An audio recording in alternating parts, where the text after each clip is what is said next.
안녕하세요. 작가 양현진입니다. 우리들이 흔히 싱겁게 먹어야 된다, 이런 얘기 많이 듣죠. 짜게 먹지 마라, 음식을 싱겁게 먹어라. 그런데 왜 우리들은 싱겁게 먹는데도 잔병치레는 끝나지 않는 걸까요? 원인 모를 염증, 만성질환, 여기에서 탈출하는 방법을 소금에서 찾았다고 하는 책이 있는데요. 바로 짠맛의 힘, 이 책입니다. 지은이는 김은숙, 장진기, 발행은 앵글북스입니다. 이 책의 저자 김은숙, 장진기님은 부부라고 하는데요. 이분들도 두통이나 비염, 위장병 같은 만성질환으로 고생을 하다가 입맛대로 먹으면서 건강하게 살아가고 있다고 합니다. 기존과는 전혀 다른 이야기를 하고 있는데 저도 궁금해서 이 책을 읽어봤거든요. 그럼 어떤 내용이 있을지 읽어보겠습니다. 우리 몸에 숨겨진 짠맛의 비밀. 살려면 소금이 필요하다. 우리 몸을 흘러다니는 물은 소금이다. 그래서 피와 땀, 눈물 모두 짜다. 분비물뿐 아니라 뼈와 살, 혈액에도 소금이 들어있다. 소금은 인체의 구성 성분이면서 조직과 조직, 혈액과 세포, 뇌와 신경을 두루 연결하는데 필수 성분이다. 논란의 여지 없이 살기 위해선 소금이 반드시 필요하다. 소금이 없으면 숨을 쉴 수도, 근육을 움직일 수도 없고, 영양분을 소화시킬 수도, 몸이 음식을 받아들일 수도, 배설을 제대로 할 수도 없다. 호흡도 체온 조절도 안 되고 두뇌 활동도 불가하다. 소금은 신경 전달 신호를 보내는 데 사용되고 소화와 흡수, 배설에도 동원되며 혈액의 pH를 조절하고 전해질과 항상성 유지에도 꼭 필요하다. 혈액과 체액의 구성 성분이면서 삼투압 작용을 일으켜 피를 흐르도록 만들어준다. 소금이 있어야 우리 몸 가운데 60에서 70%에 해당하는 수분, 혈액과 체액이 제대로 된 역할을 할 수 있다. 피가 제대로 흐르지 않아 순환이 잘 안 되면 영양분과 호르몬 전달도 되지 않아서 세포와 기관이 제대로 기능할 수 없다. 그럼 왜 의사들은 소금을 처방하지 않는 걸까? 방식은 다르지만 이미 오래전부터 병원에서는 소금을 쓰고 있다. 사실 소금을 가장 많이 쓰는 곳이 바로 병원이다. 먹어서 보충하는 방식이 아니라 정맥에 직접 주사하는 방법으로 아픈 사람이 병원을 찾을 때 가장 많이 맞는 수액이 바로 생리식염액, 즉 소금물이다. 기초 수액은 특별한 약물이 들어있는 것이 아니라 염화나트륨 용액이다. 가장 많이 쓰이는 0.9% 생리식염액은 1000ml 중 염화나트륨 함량이 9g이다. 생리식염 용액에서 생리는 혈액 농도와 같은 삼투압을 지닌다는 의미고 혈액 중에 녹아있는 여러 물질의 용도와 가장 비슷한 상태로 만들어진다. 용도에 맞춰 포도당이나 아미노산 등 영양분을 첨가해 제조하지만 기본은 염화나트륨 용액이다. 수액을 맞고 난 뒤 기운이 나고 컨디션이 회복되는 것은 수액 안에 있는 특별한 약물 때문이 아니다. 수분과 체액이 보충되고 혈액 순환이 고루되어 피가 잘 통하고 기분, 즉 기의 분할이 좋아지기 때문이다. 수액 자체로 어떤 양리 작용을 해설하기보다 전해질과 나트륨 농도가 맞아 피가 돌면서 노폐물을 짜내고 독소가 배출되어 생기를 되찾는 것이다. 인체의 근육과 신경, 모든 세포는 전기적 신호로 정보를 생산하고 전달한다. 전해질 이상이 오면 몸속에 미세한 전류가 흐를 수 없어 신경 자극 전달이 되지 않는다. 자동차에 연료를 가득 채워도 배터리의 전기적 자극 없이는 움직일 수 없다. 건강에 좋다는 것을 잘 챙겨 먹어도 소금이 빠지면 생체 전기가 부족해져 기운이 없고 극도로 피곤해지고 무기력해진다. 고맙게도 우리 몸은 소금이 부족해지면 다양한 신호를 몸의 주인에게 보내준다. 구토, 어지럼증, 두통, 구역질, 무기력, 신경 이상, 염증, 통증, 가려움증, 저리거나 굳는 증상, 땀 조절과 열 조절 이상, 뇌 활동 이상, 근육 이상, 가스가 차고 더부룩함, 하품, 구취, 고린내와 썩은 내를 비롯해 지독한 냄새 등 다양한 정신적, 육체적 문제가 나타난다. 소금과 물이 많이 부족하면 전해질 이상이 생기면서 생체 전기의 흐름이 끊기는 위험한 상태가 될 수 있다. 병원에서 응급 환자에게 식염수를 주사하고 수술 도중에도 주입하는 것은 수술 도중 쇼크를 막기 위해서다. 소금이 건강에 해롭다고 하면서 소금물을 가장 많이 쓰는 곳이 바로 병원인 셈이다. 이는 물과 소금이 생명을 영위하는데 얼마나 중요한 역할을 하는지 반증해 준다. 소금 섭취는 뇌가 결정할 문제. 황금에 비견되며 월급으로 대신할 만큼 귀한 대접을 받던 소금이 왜 이렇게 괄시를 받는 처지가 되었을까?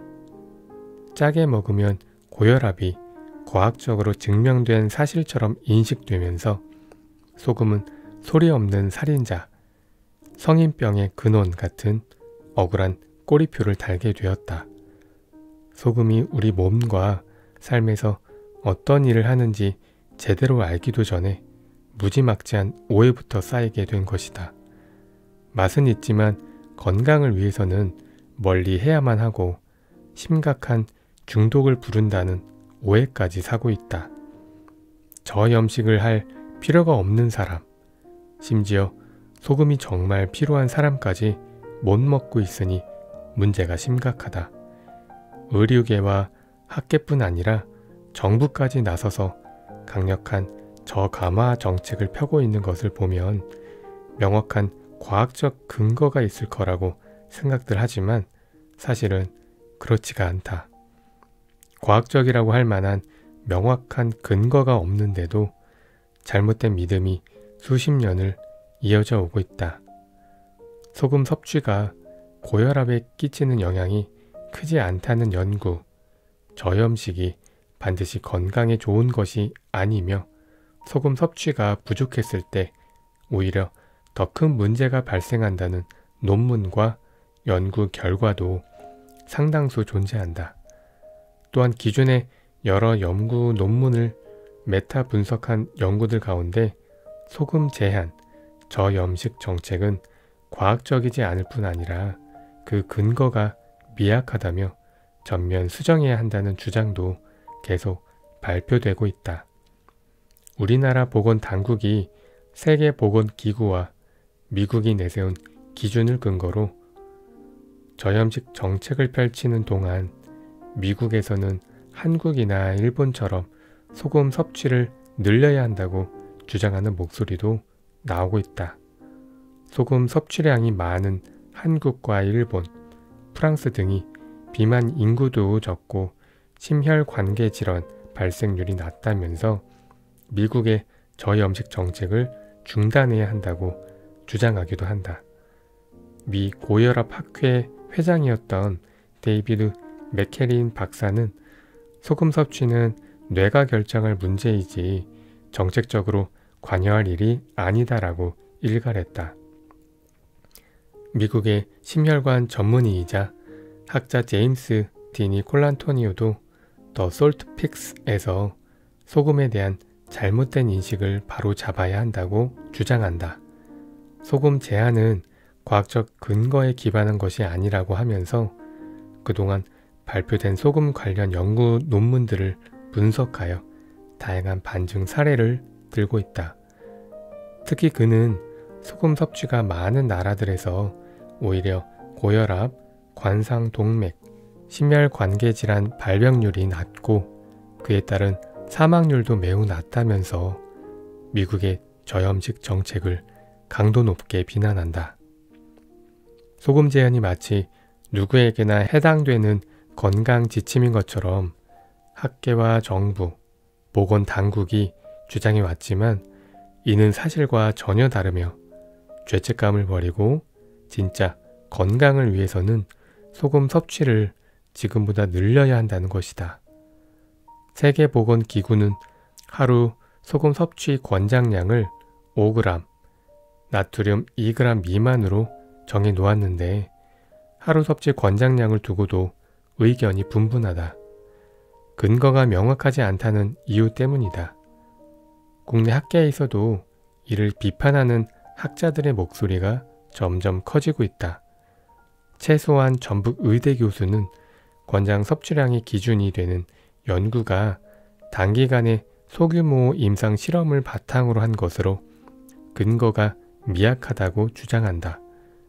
세계보건기구에서 권장하는 하루 권장 섭취량을 우리가 그대로 따라야 하는지 의문이며 맹신하는 것도 문제가 있다고 지적하면서 한국인의 특성을 고려한 새로운 연구가 절실하다고 주장한다. 저염식이 건강에 좋다는 근거는 지극히 미약하며 그 반대 연구 결과도 많은데 나트륨 하루 2g 미만 섭취 제한은 고혈압, 당뇨 환자뿐 아니라 일반인에게서도 심혈관계 질환의 사망률을 증가시킬 수 있다고 하면서 그는 저염식 식단을 재고해야 한다고 강조한다. 짜게 먹어도 괜찮아. 아니, 짜게 먹어야 괜찮아. 커피를 예로 든다면 한 잔만 마셔도 가슴이 벌렁거리고 손이 떨리며 밤을 꼴딱 새우는 사람들이 있다. 그렇다고 커피를 나쁘다고 말할 수 있을까? 반면에 하루 6잔 정도 마셔줘야 하루가 활기차고 쌩쌩하게 돌아가는 사람들도 있다. 그렇다면 커피가 좋은 것일까? 커피의 하루 권장량은 몇 잔이 적당할까? 평균을 계산해 3.5잔이라고 한다면 한 잔만 마셔도 가슴 벌렁거리는 사람에게는 과하고 6잔을 마시는 사람에게는 부족한 양이다. 평균을 선택했지만 그 누구도 만족시키지 못한다. 커피는 기호식품이니 안 먹고 살 수 있다고 쳐도 소금은 조금 다른 차원이다. 생존의 필수 물질인 소금은 안 먹고 살 수가 없다. 그동안 소금이 과했을 때의 문제점만 부각시키느라 정작 소금이 부족했을 때 어떤 문제가 발생하는지에 대해서는 오랫동안 간과하고 지내왔다. 소금이 부족하면 생명이 위태로울 만큼 치명적일 수 있다. 소금이 없으면 숨을 쉬고 근육을 움직이고 심장을 뛰게 할 수 없다. 소화액이 분비되지 않으면 소화도 안 되고 어지럼증, 구토, 무기력, 불안, 염증, 저체온 등 신진대사와 혈액순환에 심각한 문제가 생긴다. 건강을 위해 저염식을 해야 한다고 주장하는 사람들 가운데 소금 대신 파, 마늘 같은 향신료나 과일 등으로 대체해 맛을 내거나 저염 요리법을 전파하는 사람도 있다. 파, 마늘, 후추, 과일청 등은 소금이 아니다. 매운맛과 짠맛은 전혀 다른 맛이다. 단맛으로 짠맛을 대체할 수는 더더욱 없다. 소금은 단지 짠맛을 내기만 하는 조미료가 아니다. 안 좋은 냄새를 눌러주고 기름기를 빼내고 조직을 탱글거리게 하고 연하게도 해준다. 맛과 풍미, 식감을 바꿔놓는다. 간의 핵심은 소금이다. 소금이 필요한 사람에게 소금 아닌 다른 것들은 대체제가 될 수 없다. 염분을 줄이기 위해 엉뚱한 것들을 에둘러 먹다 보면 결국 우리 몸은 그 소금기를 채우기 위해 끊임없이 다른 음식을 찾게 된다. 배가 부른데도 뭔가 부족하다고 여겨 자연스레 과식이나 폭식으로 이어진다. 저염식을 주장하는 쪽에서는 인간이 살아가는데 아주 적은 양의 소금으로도 충분하다고 말한다. 그저 숨쉬며 생존만 한다면 가능한 양일 수 있겠다. 그러나 우리는 현실에서 단순한 생존을 넘어 생활을 해야 한다. 생활 세계에서 우리는 일하고 공부하고 사랑하고 창조하고 스트레스도 엄청나게 받는다. 그 모든 활동에 에너지가 필요하고 쓰고 난 뒤에 짜내고 닦아내야 할 노폐물도 그만큼 많다. 몸으로 들어오는 것 못지않게 밖으로 배출해야 할 것이 쌓여간다. 소금은 그런 찌꺼기를 품어 땀이나 소변을 통해 밖으로 짜내고 빼낸다. 며칠 전에 먹은 염분이 그대로 몸에 쌓여 있는 것이 아니다. 채워지면 쓰고 또 밖으로 빼내면서 끊임없이 순환한다. 보통 하루에 10.5g에 달하는 염분이 소변과 대변, 땀으로 빠져나가는 것으로 알려져 있다. 생활 습관이나 사는 지역, 하는 일, 체질 등에 따라 소금의 필요량도 다를 수밖에 없다. 커피를 달고 사는 사람이라면 카페인의 이뇨작용으로 인해 소변 배출이 더 심하다. 수분과 함께 빠져나가는 나트륨 양도 상당하다. 요즘은 보통 하루에 커피 2-3잔 이상을 마시다 보니 카페인의 이뇨작용으로 몸속에 있던 수분과 함께 염분도 대량 빠져나간다. 카페인은 커피에만 있는 것이 아니다. 차나 요즘 많이 마시는 에너지 음료, 심지어 처방약에도 카페인이 들어있다. 그러다 보니 손실되는 물과 소금의 양이 상당하다. 이런 패턴이 계속되면 몸속은 만성적인 탈수 상태가 될 수밖에 없다. 해독 주스로 불리는 과채 주스는 상당량의 칼륨이 있다. 과채 주스를 열심히 먹으면서 염분을 섭취해주지 않으면 나트륨과 칼륨의 균형이 깨진다. 이런저런 물이나 음료를 마셔서 수분 섭취가 많은 것 같지만 몸속 염도를 맞춰 항상성을 유지하려는 몸은 자연스럽게 수분도 배출할 수밖에 없다. 염분이 충분치 않은 몸은 물을 보유할 수가 없다. 상황이 이토록 다양한데 그 사람의 생활 속 맥락은 고려하지 않고 하루에 몇 그램을 먹어야 하고 그 이상은 안 된다고 어떻게 단정 지을 수 있을까? 소금 섭취는 정책으로 결정할 문제가 아니라 각자의 자연스러운 요구에 따라 몸이 스스로 조절할 일이다. 사람마다 입맛이 다르고 맛있다고 느끼는 간 역시 다르다. 좀 짜게 먹어도 괜찮다. 아니, 짜게 먹어야 괜찮다. 당긴다면, 내 몸이 필요로 한다면. 소금으로 염증을 다스린다. 상담하다 보면 자신을 걸어다니는 종합병원이라고 말하는 사람이 많다. 멀쩡한 곳이 없고 여기저기 아플 때마다 부위별로 다른 과를 찾아 검진과 진료를 받아야 한다. 그런데 그 내용을 가만히 들여다보면 결국은 온갖 염증으로 고생하고 있다.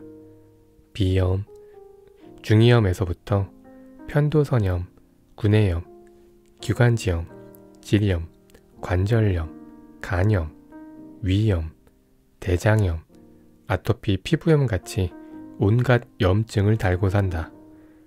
병명과 정도의 차이가 있을 뿐 온갖 염증이 부위를 달리 한 채 돌고 돈다. 부위별로 가야 할 병원이 다르다 보니 안과, 피부과, 정형외과, 내과, 산부인과 등 여러 병원을 전전한다. 그러나 이 모든 병은 염증이 잡히지 않아서 생긴다. 비염에 피부염도 있고 구내염도 자주 걸리고 심할 때는 중이염까지 앓게 된다. 아이들에게 감기가 걸리면 인후염이나 편도선염으로 시작해 못에 기관지염이 되고 그것이 심해지면 폐렴으로 가기도 한다. 정확한 원인은 아직 알려지지 않지만 면역력 결핍으로 불리는 크론병이나 페체트병 등 신종 질병도 결국 염증을 제어하지 못해 생기는 것이다. 최근에는 만성 염증을 앓는 사람들이 치매 발병률이 높다는 연구 결과가 나오고 있어 염증은 그야말로 만병의 근원이 되고 있다. 소금은 살균, 소염, 제독, 부패 방지 역할을 한다. 염증의 염은 불화자가 2개다. 외부의 균이 침입하면 우리 몸은 그쪽으로 긴급하게 혈액을 보낸다. 혈장과 백혈구가 치료를 하기 위해 상처난 지역으로 이동하면서 세포가 뜨거워지고 부어오르며 통증 신호를 보낸다. 영어로 염증은 inflammation으로, 즉 불꽃 속에 있는 상태다. 이 불을 끄려면 당연히 물이 필요하다. 화기가 성하면 수기로 수극화해야 한다. 물로 불을 다스리듯 계속해서 깨끗한 혈액이 공급되어야 염증이 사라진다. 염증이 있을 때는 그 어느 때보다 수기가 절실히 필요하다. 몸에 수 기운이 충분하다면 불이 나도 금방 진화되지만 수기가 모자라면 불길은 걷잡을 수 없이 커진다. 평소 수기가 약한 사람이라면 염증에 시달릴 가능성이 그만큼 높다. 저수지나 물탱크에 물이 풍부해야 진화 작업이 수월한 것처럼 우리 몸에도 물과 소금이 풍부해야 염증이 잡힌다. 소금기가 부족해 체액의 염도가 낮은 사람은 염증에 시달린다. 혈중 염도가 낮아지면 세균이나 바이러스 활동이 강해진다. 백혈구의 활동성이 약해지고 면역 기능도 떨어진다. 모기한테 물려도 상처가 덧나고 크게 다치지 않았음에도 상처가 쉽게 아물지 않는다. 비염, 중이염, 결막염, 피부염, 위염, 인후염 등 몸 여기저기서 염증이 생긴다. 온갖 병명과 증상에도 병원에서는 항생제 또는 스테로이드를 처방할 뿐이다. 그러다 보니 항생제 내성과 스테로이드 부작용을 걱정하지 않을 수 없다. 소금으로 염증을 다스렸다는 기록은 여러 곳에서 나온다. 한약 문헌에는 소금으로 고창병, 종기, 부스럼을 다스린다거나 독충을 제거하고 상처에 살이 나게 한다는 내용이 곳곳에 기록되어 있다. 동의보감을 보면 소금의 여러 효능을 설명하며 소금을 끓여 창을 씻으면 종독을 던다라는 내용이 나온다. 본초 강목을 보면 도끼를 죽이며 온갖 상처에 살이 나게 하고 피부를 보호한다라는 내용이 있다. 민간에서도 상처난 곳에 소금을 발라주거나 다치면 된장을 발라주는 등 소금을 일상생활에 활용해 왔다. 최근 소금이 염증을 제어한다는 사실을 밝힌 흥미로운 연구 결과가 나왔다. 미국과 독일 공동 연구진이 셀메타볼미즘에 기고한 논문을 보면 소금이 인체에 침입한 세균을 물리치는 면역력을 기르는데 기여한다는 내용이 나온다. 소금 섭취가 인체에 미치는 영향은 실험하던 도중 상처가 난 피부에 고농도의 소금이 축적된다는 것을 발견했다. 소금을 많이 먹인 쥐들이 세균 감염에서 빨리 회복되었고, 소금을 적게 먹인 쥐들은 상처 부위에 고농도의 소금이 축적된다는 것이다. 연구진들은 인체는 감염된 피부로 소금을 보내 침입자를 물리치게 한다는 가설을 세우고, 인간의 경우에도 감염 부위에 소금이 축적되는데 인체는 자신을 방어하기 위해 면역세포에 소금을 공급한다라고 결론을 내렸다. 소금에서 살아남는 균은 없다. 소금물에서 살아남을 수 있는 세균은 없다. 바닷가에서 놀 때는 조개 껍질이나 바위에 상처가 나도 덧나지 않고 잘 아물었던 것도, 옛날 할머니들이 상처난 아이에게 된장을 발라주었던 것도 모두 소금기 때문이다. 동서양을 막론하고 전염병, 역병이 돌면 소금으로 막았다. 다치거나 찢어지고 베었을 때 소금을 먹거나 뿌리면 빨리 아문다. 잇몸이나 치아의 염증으로 통증이 심할 때도 소금이 도움이 된다. 여드름이나 종기, 뾰루지, 농, 아토피, 류머티즘, 간염, 결막염 등 모든 염증에는 소금이 필요하다. 간이 안 된 음식은 빨리 상하는데 간간하게 절여 놓으면 잘 썩지 않듯 사람의 몸도 싱거우면 염증에 시달린다. 소금으로 염장하면 잡균이 생기지 않아서 오랜 기간 저장할 수 있다. 가을에 김장을 하고 젓갈과 장아찌 등을 만드는 이유도 마찬가지다. 냉장고가 없던 시절, 식품을 장기간 보존하기 위해 이런 음식이 필수였다. 인류가 다른 지역으로 이동할 수 있었던 것도 소금으로 염장한 식량이 있어서 가능했다.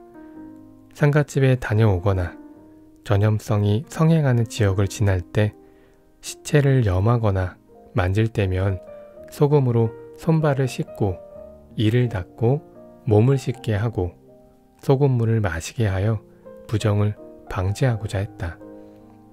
소금이 가진 살균력을 이용한 조상들의 지혜로운 풍습이었다.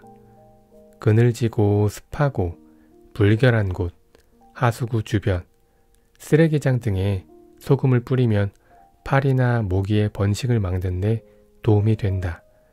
벌에 쏘이거나 진에 물렸을 때도 된장이나 소금물을 환부에 발라주면 효과를 볼 수 있다. 식물에 이상이 생기면 뿌리를 살피듯이 사람도 겉으로 드러난 이상 증상이 뿌리부터 다스려야 한다. 우리 몸은 뿌리에 해당하는 장부를 상하지 않게 하기 위해 부단히 애쓴다. 간이나 신장에서 미처 해독할 수 없는 것들은 밖으로 내보낼 수밖에 없다. 그런 찌꺼기가 피부 염증 형태로 드러나고 잇몸이나 눈, 혀, 코 등의 감각기관으로 나오기도 한다. 그래서 짜서 밖으로 배출할 힘이 없을 때는 내부 어딘가에 노폐물을 쌓아둔다. 그러면 위염, 대장염처럼 몸속에 염증이 생기기도 하고 굳어서 덩어리나 종양이 되기도 한다. 눈과 코, 입, 치아, 피부처럼 밖으로 드러난 부분의 염증부터 뼈와 힘줄, 장기까지 염증을 달고 사는 몸이 될 수밖에 없다. 모닥불이면 양동이 하나로도 쉽게 끝날 수 있겠지만 집에 불이 나고 산과 들에 불이 났다면 소방차가 몇 대씩 오고 헬기가 동원되어도 몇 시간, 며칠이 걸릴지 모른다. 염증의 심각성에 따라 필요한 소금과 물의 양은 당연히 다를 수밖에 없다. 염증이 있을 때는 생각보다 많은 양의 소금이 들어간다. 염증이 심하거나 만성 염증에 시달리는 경우 음식으로 필요한 염분을 채우는데 한계가 있다. 이때는 식사 외에 따로 소금이나 소금물을 먹어주는 것이 좋다. 평소 식사 외에 소금을 먹던 사람이라면 양을 더 늘릴 필요가 있다. 염증은 겉으로 보면 열감이 있어서 몸을 시원하게 해주어야 할 것 같지만 실제 몸속은 체온이 떨어져 있는 경우가 많다. 찬 것을 피하고 따뜻한 국물이나 소금차 형태로 마시고 몸을 따뜻하게 해주면 혈액순환이 좋아지고 땀과 소변으로 노폐물을 배출하는 능력이 좋아진다. 모든 염증에는 기본적으로 소금이 필요하지만 어디 염증이 있는지에 따라 장기나 부위에 따라 추가해준다. 감기, 물과 소금이 필요하다. 몸이 냉하면 면역 기능이 약해져 염증이 잘 생긴다. 몸에 염분이 부족하면 감기에 걸렸을 때 잘 낫지 않고 오래 간다. 감기 기운이 있다 싶으면 몸을 따뜻하게 하고 깨끗한 소금을 챙겨 먹는 것이 좋다. 염증으로 열이 나거나 통증이 있을 때는 평소보다 물과 소금의 양을 늘릴 필요가 있다. 이때는 평소에 몇 배를 먹어도 소금이 잘 먹힌다. 감기 예방 차원에서 소금 양치를 하고 비염의 경우 소금물로 코 청소를 하는 등 바르거나 뿌리는 방법도 도움이 되지만 소금을 먹어 몸속에서부터 면역력을 기르는 것이 더 근본적인 해결 방법이다. 자주 염증에 시달리는 사람은 질 좋은 소금을 구해 평소에도 꾸준히 먹는 것이 좋다. 된장국이나 미역국, 콩나물국 등에 소금이나 조선 간장을 타서 뜨겁게 먹고 땀을 내줘도 좋다.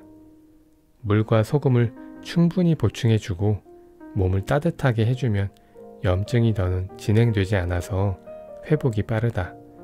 그렇지 못할 경우 콧물, 코막힘, 가래 같은 증상이 심해져 기관지염, 중이염, 폐렴 등으로 진행될 수 있다. 몸을 따뜻하게 해서 땀을 내고 수분을 보충할 때도 맹물보다 간간한 소금물을 마시면 탈수를 예방할 수 있다. 비염과 천식, 소금물이 필요하다. 요즘 비염 없는 아이를 찾는 것이 더 빠를 만큼 비염은 흔한 질병이 되어버렸다. 비염도 염증이기 때문에 소금 부족이 큰 원인이기도 하지만 대표적인 냉증이라고 할 수 있다. 찬물을 즐겨 마시면서 몸을 별로 쓰지 않는 생활 습관은 체온을 떨어뜨리고 아래는 차갑고 위쪽은 뜨거운 상태를 만든다. 비염 치료를 하기 전에 먼저 생각해 봐야 할 것이 있다. 왜 내 몸이 콧구멍을 막고 있을까? 왜 콧물을 수시로 흘려보낼까? 비염의 종류에 따라 대처법이 좀 다르지만 공통적으로 해당되는 사항은 바로 속이 차고 건조하다는 것이다. 다른 사람들에게는 괜찮을지 몰라도 이 바람, 이 공기가 자신에게는 버거울 수 있다. 그래서 조금이라도 막아보기 위해 분비물을 만들어 계속 점막을 촉촉하게 하려고 한다. 그렇게 해서라도 뿌린 폐와 다른 내장 기관을 보호하려는 자연스러운 방어 작용인 것이다. 체온을 올려주고 염분과 수분을 공급해주면서 해당 기관을 튼튼하게 하는 섭생을 계속하면 속이 따뜻해지고 촉촉해지면서 비염 증상도 사라진다. 비염은 종류에 따라 소금 섭생도 다르다. 흐르지 않고 뒤로 넘어가는 비염인 경우 콧물이 흘러나오지 않고 달라붙어 있다. 뻑뻑한 코가 뒤로 넘어가서 특히 잘 때 괴롭다. 심하면 염증이 쌓이고 밖으로 배출되지 않아 축농증이 되기도 한다. 이런 경우 염분과 수분으로 염증을 잡고 농도를 희석시켜 줘야 한다. 뻑뻑한 코를 부드럽게 만들어 밖으로 배출하려면 소금과 함께 못 끼인 신맛 나는 것들을 보충해 줘야 하는데 소금차에다가 레몬즙이나 레몬차, 오미자차를 섞어 마시면 좋다. 둘째, 콧물이 줄줄 흐르는 비염인 경우 콧물이 끊임없이 흐르고 재채기를 자주 한다. 이때는 소금과 함께 폐 대장 기운을 튼튼히 하는 금기의 매운맛으로 영양해준다. 소금차는 기본이고 여기에 맵고 화한 생강차를 함께 마시면 효과를 볼 수 있다. 셋째, 알레르기성 비염인 경우 환절기에 자고 일어났을 때 심하고 신경 쓰이는 일이 있으면 더 심해진다. 체온이 떨어져 있고 체온 조절이 잘 되지 않아서 생기는데 상화기에 해당하는 떫은 맛을 보충해주면 좋다. 소금차와 함께 구찌 뽕차나 따뜻한 요구르트가 도움이 된다. 몸이 굳으면 정신도 굳는다. 몸 없이는 마음도 없다. 뇌에 산소와 영양을 공급하는 것은 몸속 장기다. 뇌는 우리가 섭취하는 영양분의 20%, 산소의 25%를 소비하는 것으로 알려져 있다. 영양과 산소 공급이 안 되면 뇌 활동에 문제가 생길 수밖에 없다. 뇌의 영양 불균형이 정신분열, 치매, 자폐, 공황장애 등 각종 뇌 관련 질환을 유발한다는 것은 널리 알려진 사실이다. 술을 마시면 혀도 풀리고 다리도 풀린다. 먹는 대로 그 기운이 표출되는 것이다. 자기 의지와 무관하게 심장이 요동치고 있을 때에는 그렇게 하지 않으려고 해도 차분해질 수가 없다. 또한 불안과 두려움에 휩싸여 있을 때에 아무리 긴장하지 않으려고 해도 근육이 수축되어 자기 뜻대로 입이 떨어지지도 몸이 원하는 대로 움직여주지도 않는다. 소금이 부족하면 근육 수축 조절이 안 돼서 딱딱해지고 쉽게 지치고 수동적이 되고 무기력해지고 의욕이 사라진다. 그러다 보니 의기소침해지고 주변 사람이나 일에 흥미가 없고 자꾸 짜증이 나고 답답함을 느낀다. 제대로 해독되지 않아서 산소 공급이 원활하지 않으면 쉽게 피곤해져 지구력도 떨어진다. 에너지나 기운은 피에 실려 움직인다. 소금은 피를 맑게 해서 정신을 명료하게 한다. 깨끗한 피가 몸 구석구석 전달되면 쉽게 지치지 않아서 어떤 일을 꾸준히 할 수 있는 지구력이 생긴다. 신장은 심장을 다스려 심장이 편안하게 뜀박질하도록 돕는다. 이를 돕는 역할을 하는 물과 소금은 사람을 지혜롭게 하고 차분하게 하며 두려움을 없애준다. 유럽의 암흑기라 불리는 서기 500에서 1000년경에 지구온난화로 해수면이 높아져 염전이 줄어 소금 품귀 현상이 일어났다. 그러자 대륙 곳곳에서 정신 이상과 탈수 증세를 보이며 사람이 미쳐 날뛰고 몰골이 귀신처럼 변해 동물이나 사람의 피를 빨아먹는 일까지 생겼다고 전해진다. 시간에 따른 소금 섭취. 천지 만물의 생장과 소멸은 음양의 작용으로 일어난다. 하늘과 땅의 작용으로 하루가 생기고 계절이 순환한다.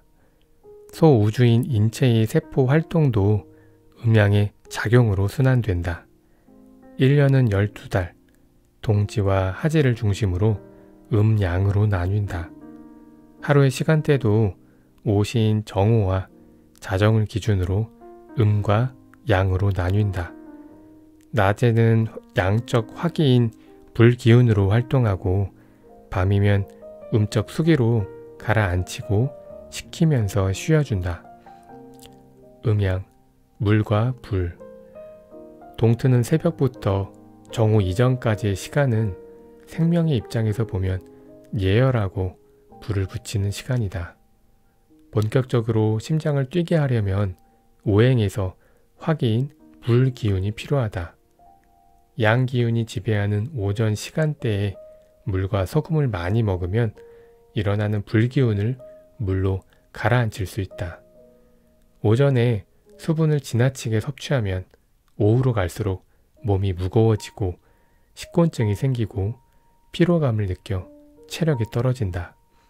사실 같은 음식도 아침에 먹으면 더 짜게 느껴진다. 아침부터 라면을 먹거나 고기를 구워 먹는 집은 흔치 않다.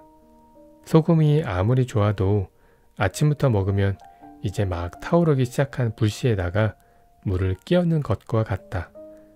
이처럼 소금은 수렴하고 가라앉히는 기운이 강하다. 짜내고 걸러내는 일은 하루를 보내고 난 늦은 오후, 저녁이나 밤 시간이 적당하다. 아침에는 쌉쌀한 커피가 맛있고 한창 일할 낮 시간에는 달달한 맛이 피로를 풀어주고 저녁으로 넘어가면서는 얼큰한 찌개나 국이 당긴다. 밤 시간에는 야식이 주 메뉴인 짭짤한 것이 생각나는데 소금기가 필요하기 때문이다. 소금을 먹기 좋은 시간은 저녁 무렵으로 액체에서 액은 물수에 밤 야가 합쳐진 글자다.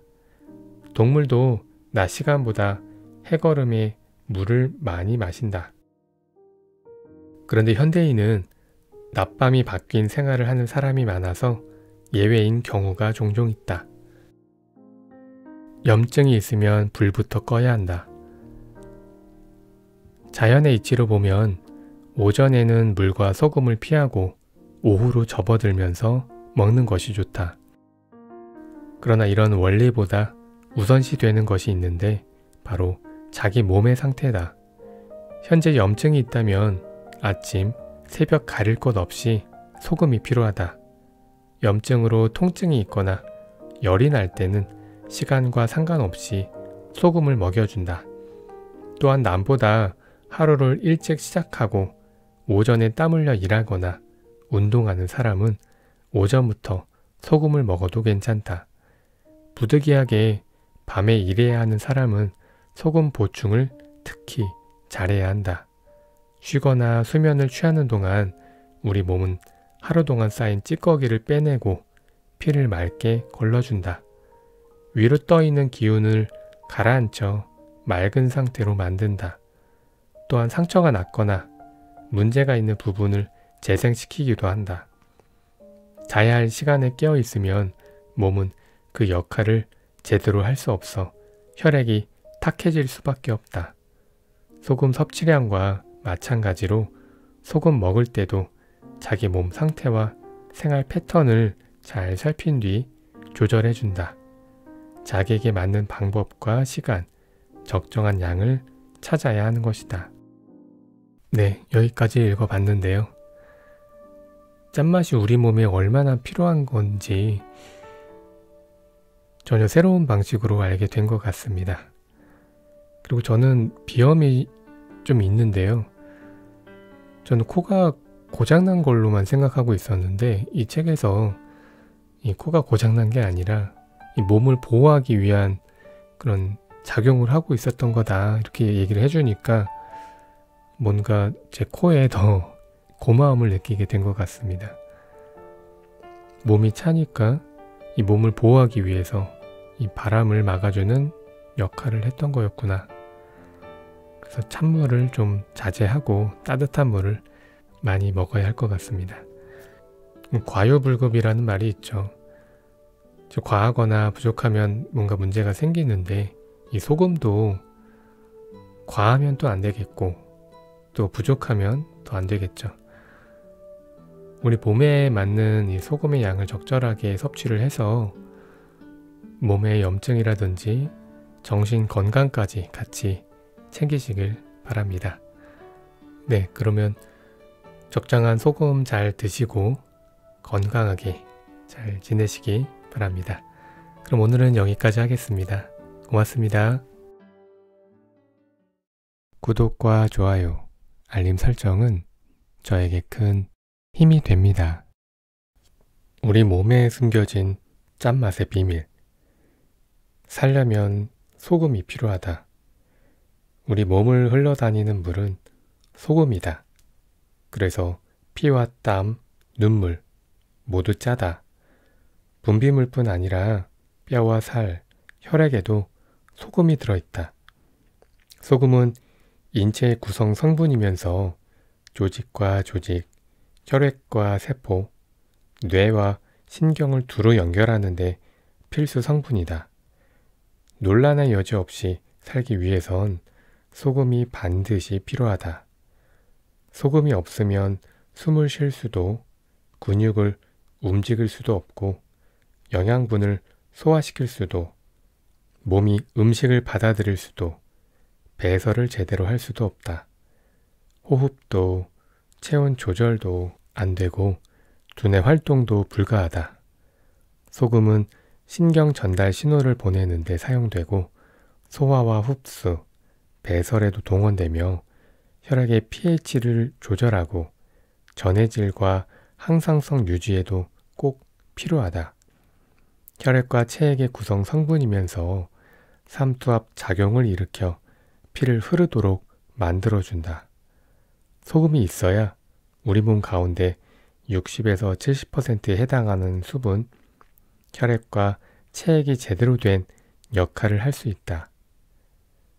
피가 제대로 흐르지 않아 순환이 잘 안 되면 영양분과 호르몬 전달도 되지 않아서 세포와 기관이 제대로 기능할 수 없다.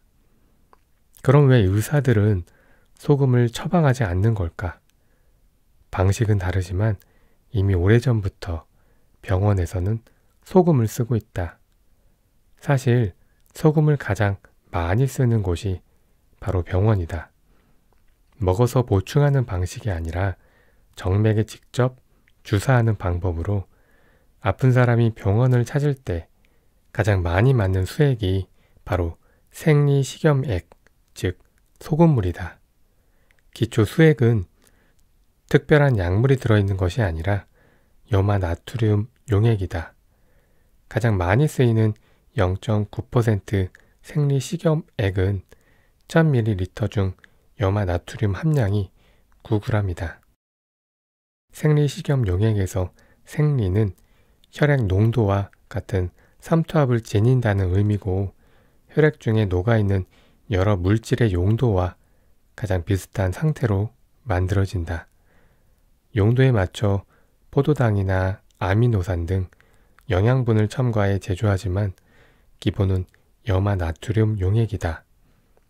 수액을 맞고 난 뒤 기운이 나고 컨디션이 회복되는 것은 수액 안에 있는 특별한 약물 때문이 아니다. 수분과 체액이 보충되고 혈액 순환이 고루되어 피가 잘 통하고 기분, 즉 기의 분할이 좋아지기 때문이다. 수액 자체로 어떤 양리 작용을 해설하기보다 전해질과 나트륨 농도가 맞아 피가 돌면서 노폐물을 짜내고 독소가 배출되어 생기를 되찾는 것이다.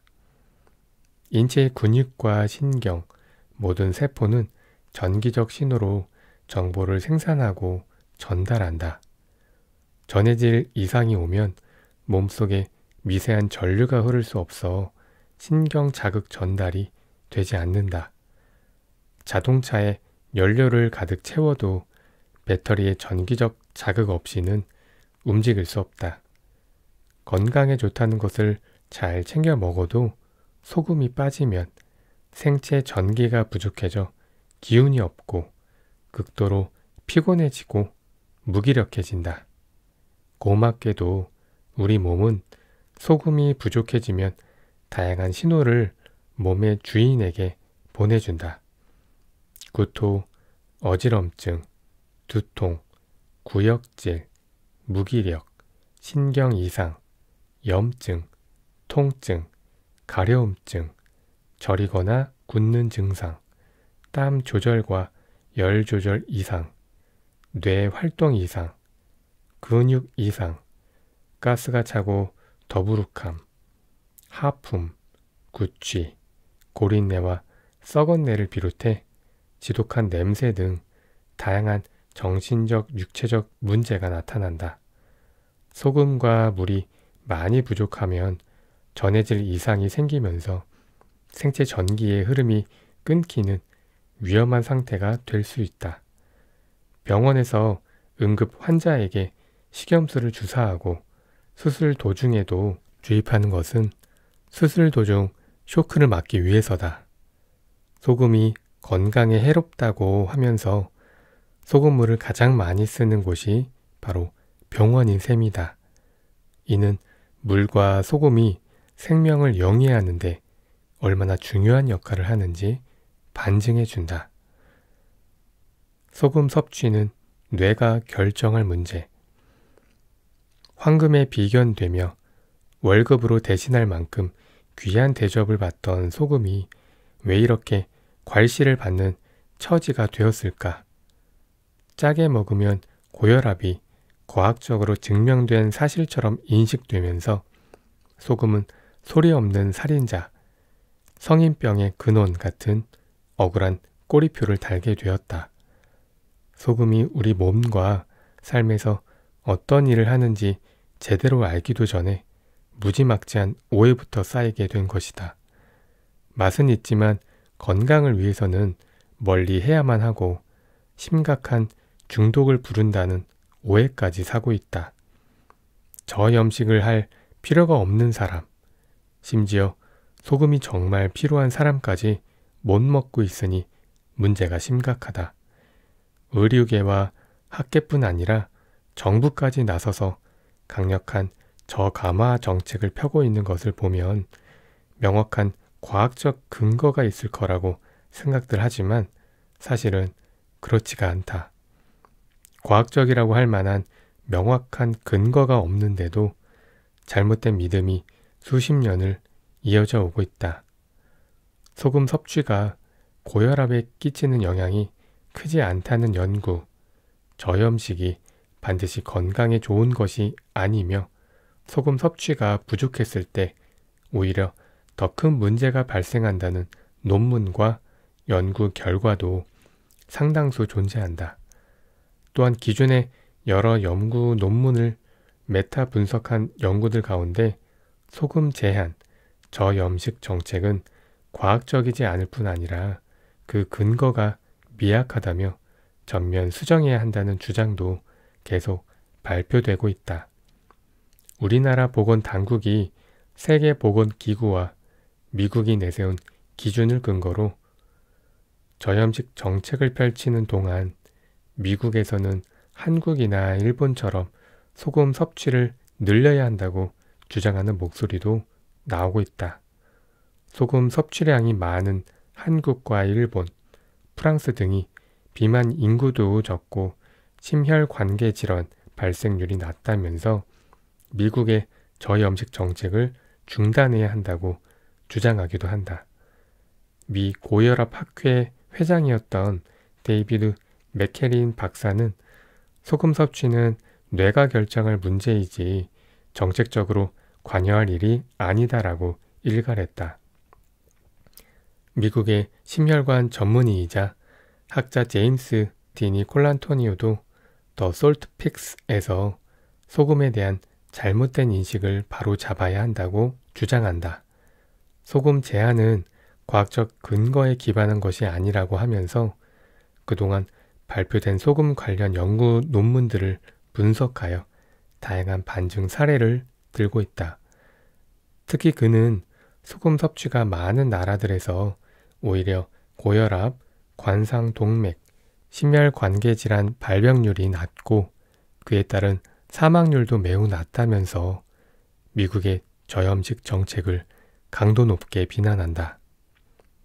소금 제한이 마치 누구에게나 해당되는 건강 지침인 것처럼 학계와 정부, 보건당국이 주장해 왔지만 이는 사실과 전혀 다르며 죄책감을 버리고 진짜 건강을 위해서는 소금 섭취를 지금보다 늘려야 한다는 것이다.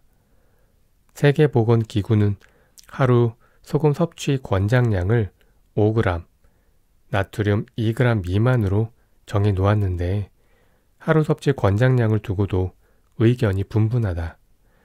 근거가 명확하지 않다는 이유 때문이다. 국내 학계에서도 이를 비판하는 학자들의 목소리가 점점 커지고 있다. 최소한 전북 의대 교수는 권장 섭취량이 기준이 되는 연구가 단기간에 소규모 임상 실험을 바탕으로 한 것으로 근거가 미약하다고 주장한다. 세계보건기구에서 권장하는 하루 권장 섭취량을 우리가 그대로 따라야 하는지 의문이며 맹신한 것도 문제가 있다고 지적하면서 한국인의 특성을 고려한 새로운 연구가 절실하다고 주장한다. 저염식이 건강에 좋다는 근거는 지극히 미약하며 그 반대 연구 결과도 많은데 나트륨 하루 2g 미만 섭취 제한은 고혈압, 당뇨 환자뿐 아니라 일반인에게서도 심혈관계 질환의 사망률을 증가시킬 수 있다고 하면서 그는 저염식 식단을 재고해야 한다고 강조한다. 짜게 먹어도 괜찮아. 아니, 짜게 먹어야 괜찮아. 커피를 예로 든다면 한 잔만 마셔도 가슴이 벌렁거리고 손이 떨리며 밤을 꼴딱 새우는 사람들이 있다. 그렇다고 커피를 나쁘다고 말할 수 있을까? 반면에 하루 6잔 정도 마셔줘야 하루가 활기차고 쌩쌩하게 돌아가는 사람들도 있다. 그렇다면 커피가 좋은 것일까? 커피의 하루 권장량은 몇 잔이 적당할까? 평균을 계산해 3.5잔이라고 한다면 한 잔만 마셔도 가슴 벌렁거리는 사람에게는 과하고 6잔을 마시는 사람에게는 부족한 양이다. 평균을 선택했지만 그 누구도 만족시키지 못한다. 커피는 기호식품이니 안 먹고 살 수 있다고 쳐도 소금은 조금 다른 차원이다. 생존의 필수 물질인 소금은 안 먹고 살 수가 없다. 그동안 소금이 과했을 때의 문제점만 부각시키느라 정작 소금이 부족했을 때 어떤 문제가 발생하는지에 대해서는 오랫동안 간과하고 지내왔다.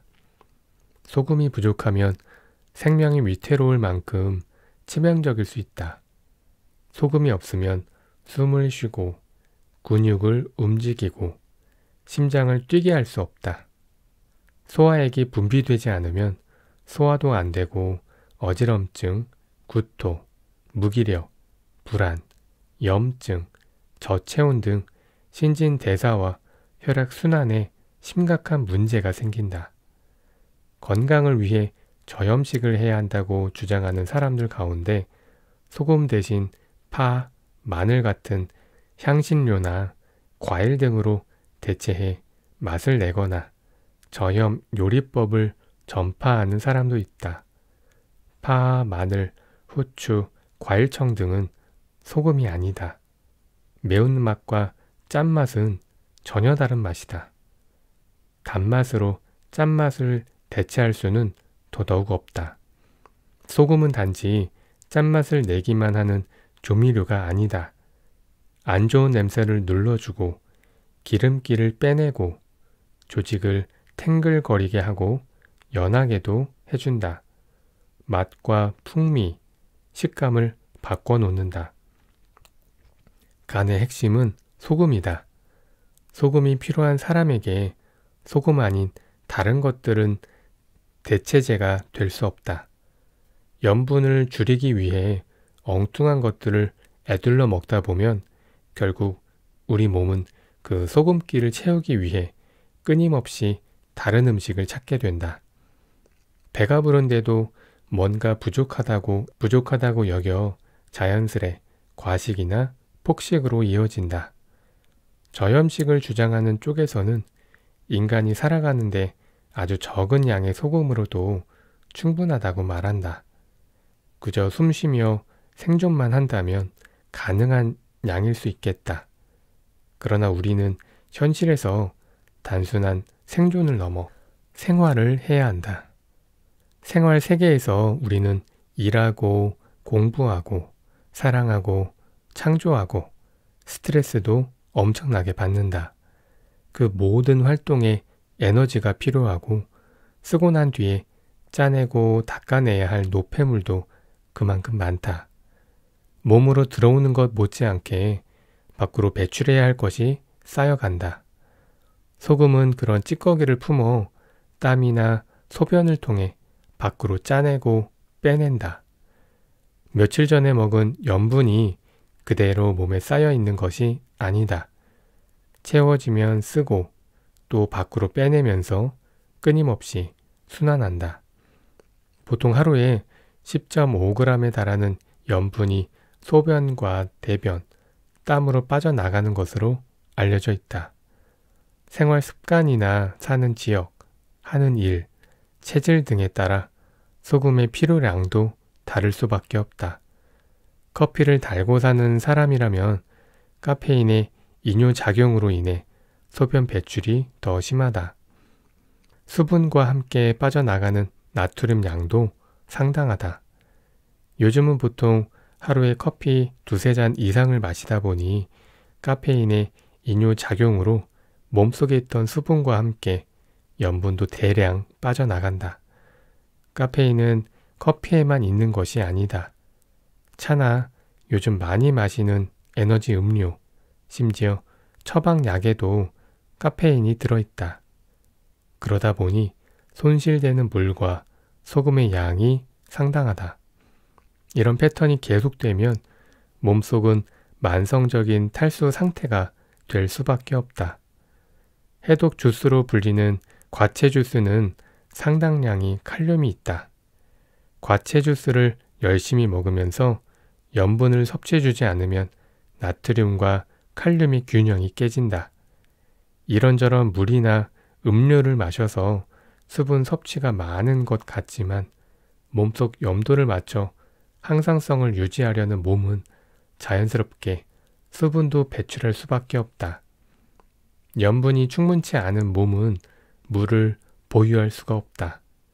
상황이 이토록 다양한데 그 사람의 생활 속 맥락은 고려하지 않고 하루에 몇 그램을 먹어야 하고 그 이상은 안 된다고 어떻게 단정 지을 수 있을까? 소금 섭취는 정책으로 결정할 문제가 아니라 각자의 자연스러운 요구에 따라 몸이 스스로 조절할 일이다. 사람마다 입맛이 다르고 맛있다고 느끼는 간 역시 다르다. 좀 짜게 먹어도 괜찮다. 아니, 짜게 먹어야 괜찮다. 당긴다면, 내 몸이 필요로 한다면. 소금으로 염증을 다스린다. 상담하다 보면 자신을 걸어다니는 종합병원이라고 말하는 사람이 많다. 멀쩡한 곳이 없고 여기저기 아플 때마다 부위별로 다른 과를 찾아 검진과 진료를 받아야 한다. 그런데 그 내용을 가만히 들여다보면 결국은 온갖 염증으로 고생하고 있다. 비염, 중이염에서부터 편도선염, 구내염, 기관지염, 질염, 관절염, 간염, 위염, 대장염, 아토피 피부염 같이 온갖 염증을 달고 산다. 병명과 정도의 차이가 있을 뿐 온갖 염증이 부위를 달리한 채 돌고 돈다. 부위별로 가야 할 병원이 다르다 보니 안과, 피부과, 정형외과, 내과, 산부인과 등 여러 병원을 전전한다. 그러나 이 모든 병은 염증이 잡히지 않아서 생긴다. 비염에 피부염도 있고 구내염도 자주 걸리고 심할 때는 중이염까지 앓게 된다. 아이들에게 감기가 걸리면 인후염이나 편도선염으로 시작해 못에 기관지염이 되고 그것이 심해지면 폐렴으로 가기도 한다. 정확한 원인은 아직 알려지지 않지만 면역력 결핍으로 불리는 크론병이나 페체트병 등 신종 질병도 결국 염증을 제어하지 못해 생기는 것이다. 최근에는 만성 염증을 앓는 사람들이 치매 발병률이 높다는 연구 결과가 나오고 있어 염증은 그야말로 만병의 근원이 되고 있다. 소금은 살균, 소염, 제독, 부패 방지 역할을 한다. 염증의 염은 불화자가 2개다.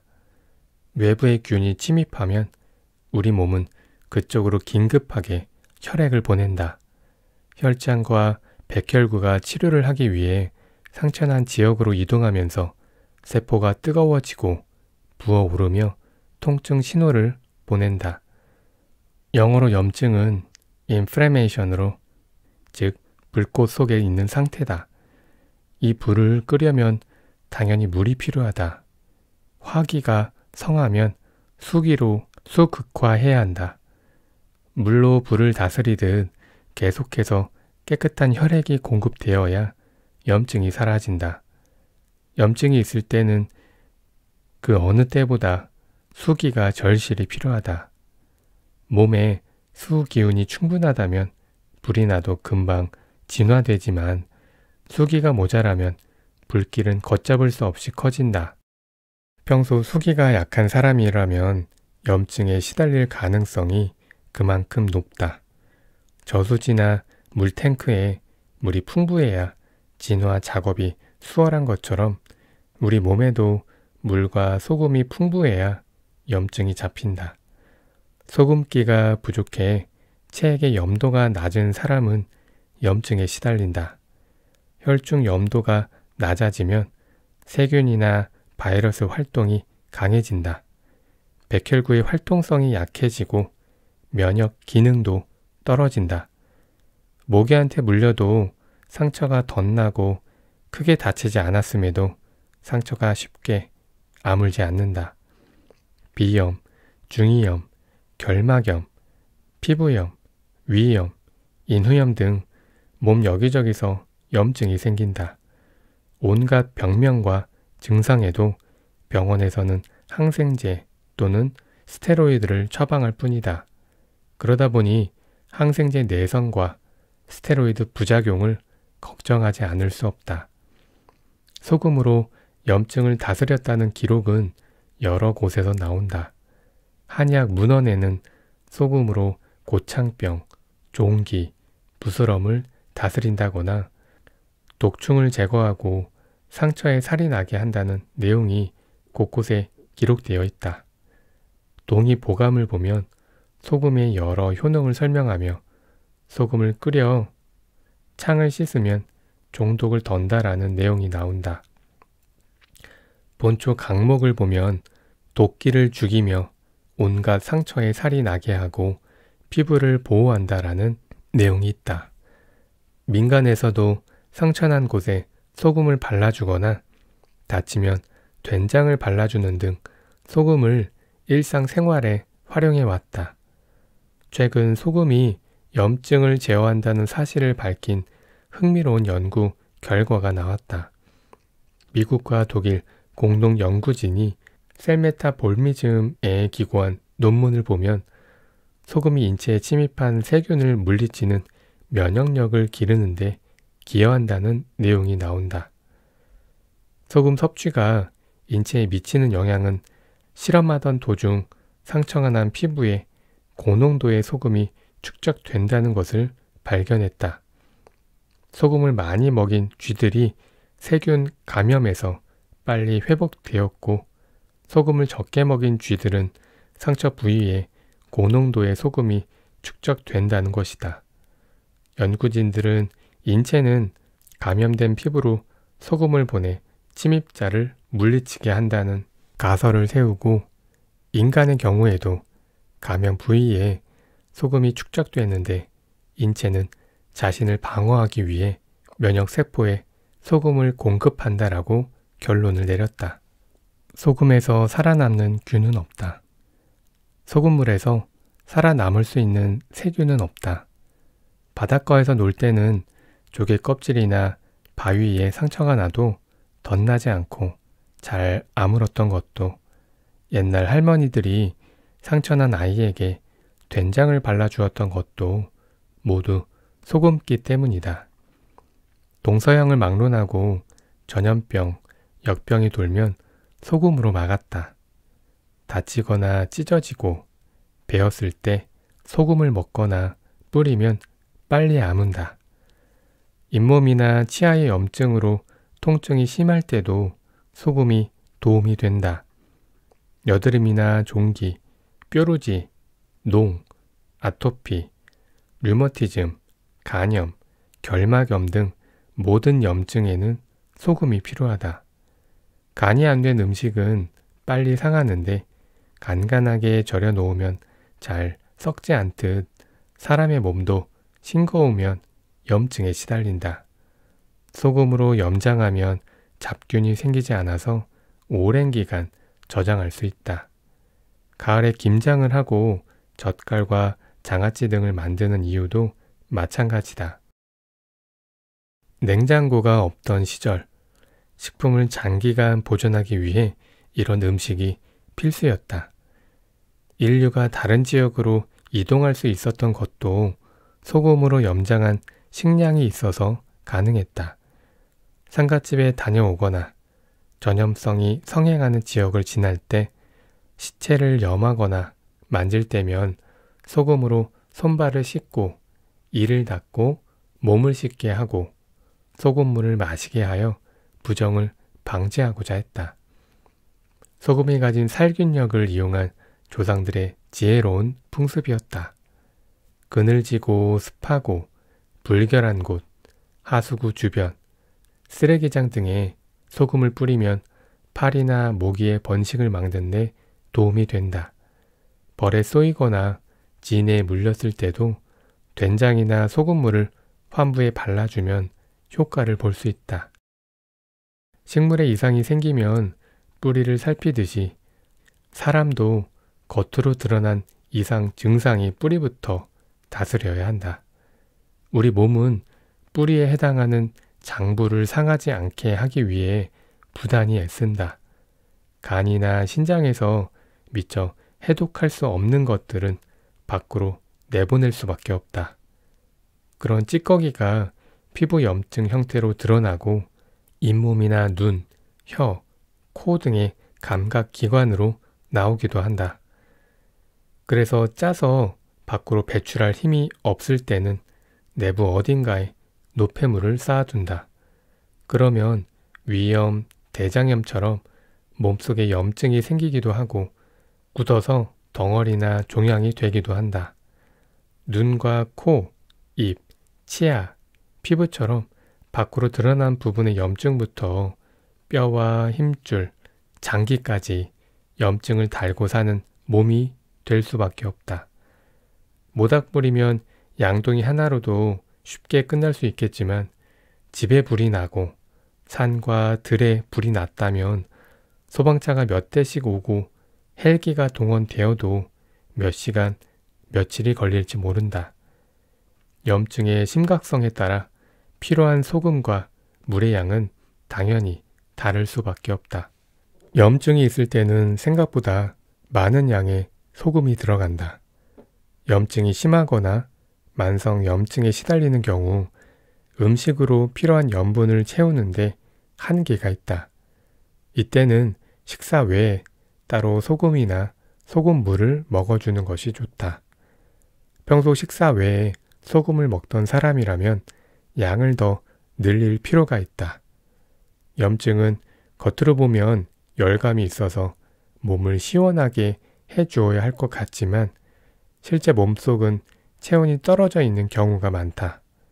찬 것을 피하고 따뜻한 국물이나 소금차 형태로 마시고 몸을 따뜻하게 해주면 혈액순환이 좋아지고 땀과 소변으로 노폐물을 배출하는 능력이 좋아진다. 모든 염증에는 기본적으로 소금이 필요하지만 어디 염증이 있는지에 따라 장기나 부위에 따라 추가해준다. 감기, 물과 소금이 필요하다. 몸이 냉하면 면역 기능이 약해져 염증이 잘 생긴다. 몸에 염분이 부족하면 감기에 걸렸을 때 잘 낫지 않고 오래 간다. 감기 기운이 있다 싶으면 몸을 따뜻하게 하고 깨끗한 소금을 챙겨 먹는 것이 좋다. 염증으로 열이 나거나 통증이 있을 때는 평소보다 물과 소금의 양을 늘릴 필요가 있다. 이때는 평소에 몇 배를 먹어도 소금이 잘 먹힌다.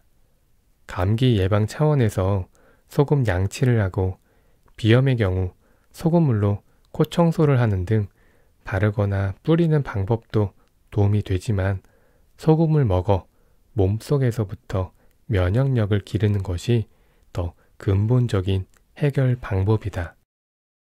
자주 염증에 시달리는 사람은 질 좋은 소금을 구해 평소에도 꾸준히 먹는 것이 좋다.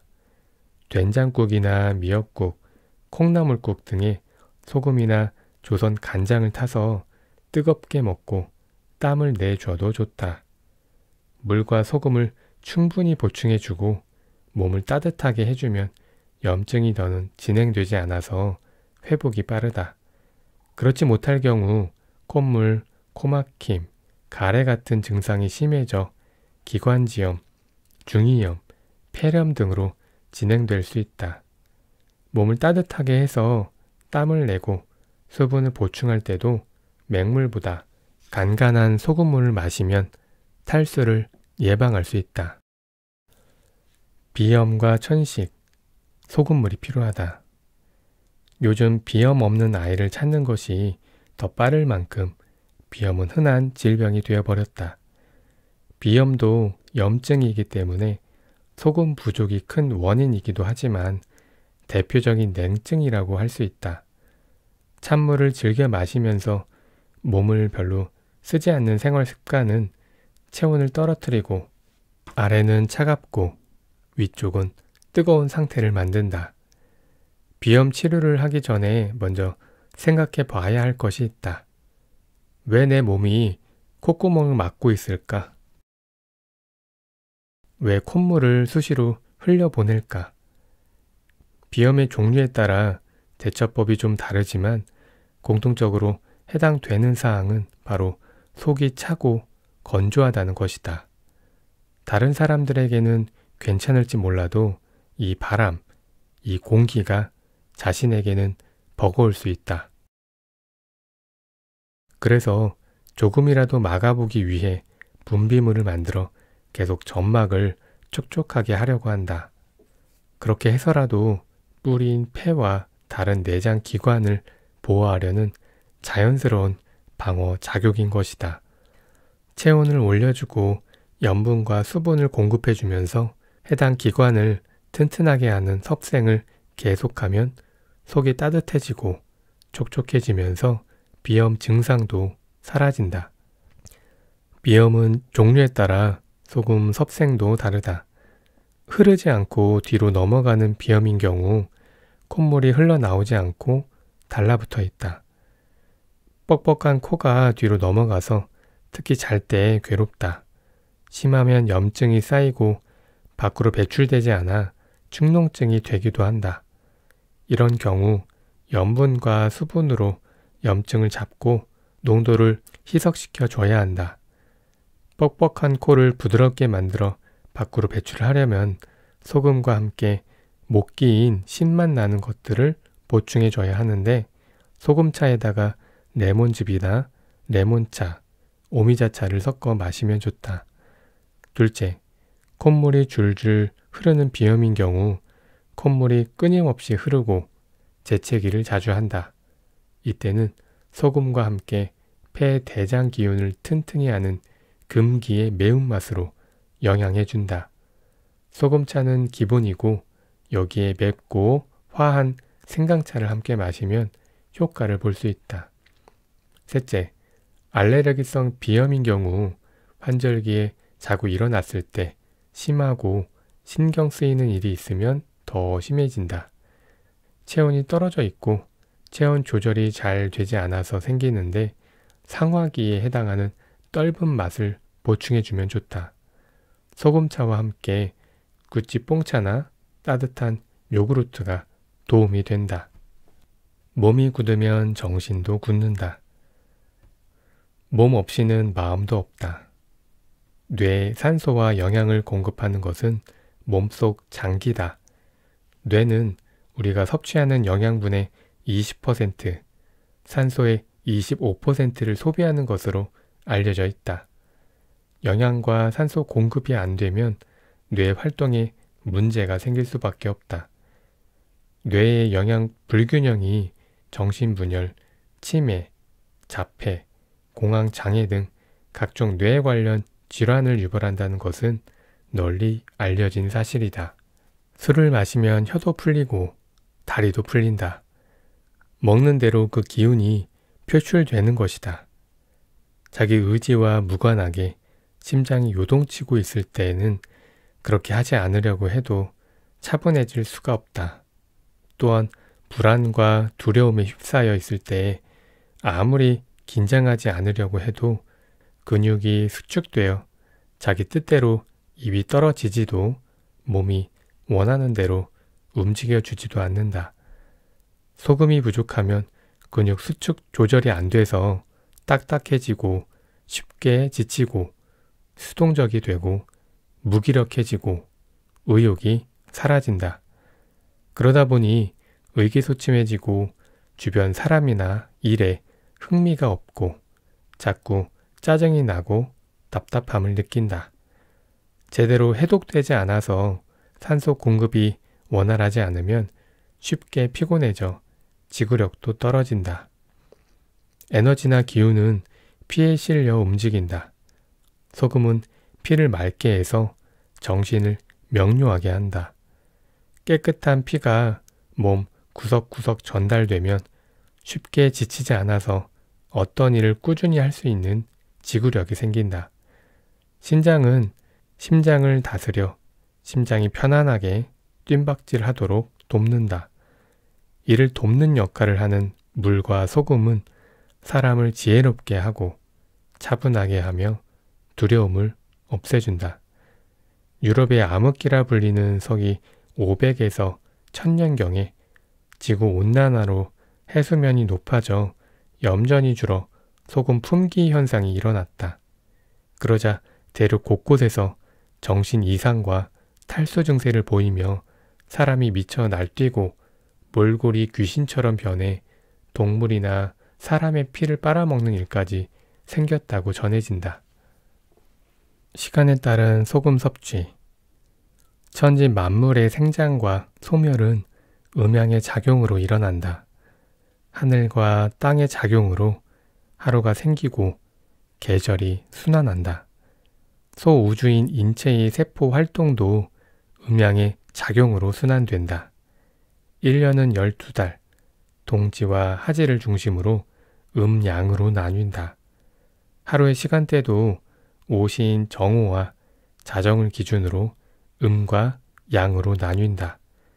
낮에는 양적 화기인 불기운으로 활동하고 밤이면 음적 수기로 가라앉히고 식히면서 쉬어준다. 음양, 물과 불.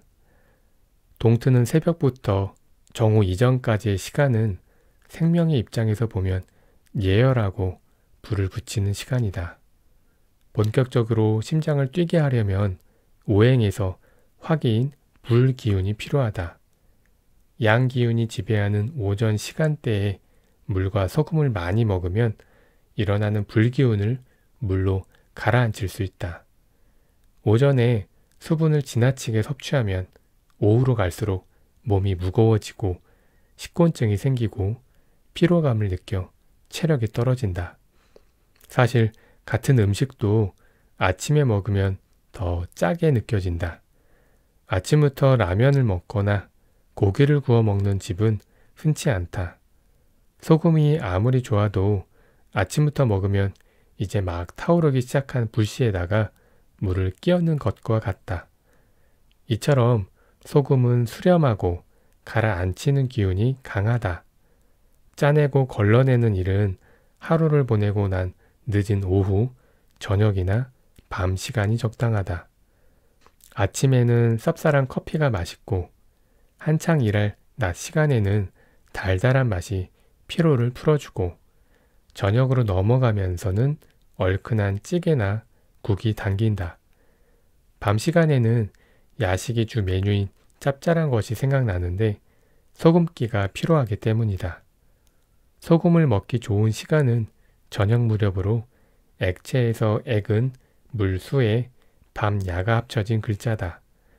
동물도 낮 시간보다 해거름에 물을 많이 마신다.